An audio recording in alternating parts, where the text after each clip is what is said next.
स्वामींना आपण घरात आणत नाही, स्वामींना आपण घरात प्रतिष्ठित करत नाही, स्वामींची प्रतिष्ठापना आपण करत नाही, तर लक्षात घ्या ब्रह्मांड नायकाची इच्छा असते.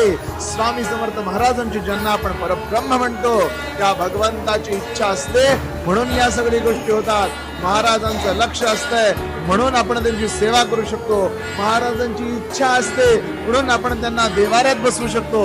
महाराजांची इच्छा असते म्हणून आपण नित्य सेवा करू शकतो. लक्षात घ्या, ब्रह्मांड नायकाने ठरवलंय की कोण माझा भक्त होणार. ब्रह्मांड नायकाने ठरवलंय की कोणाचा उद्धार होणार, म्हणून आणि म्हणूनच आपल्याकडून या सेवा करतात. लक्षात घ्या, करता करविता देता न्याय करता सगळं स्वामी स्वामी स्वामी आहे. महाराजांनी ठरवलंय म्हणून सेवा करतोय. हे वाक्य आयुष्यभर डोक्यात ठेवा. कधीही गर्व, कधी ईर्ष्या, कधी दंभ मनात येऊन स्वतःची सेवा वाया जाणार नाही.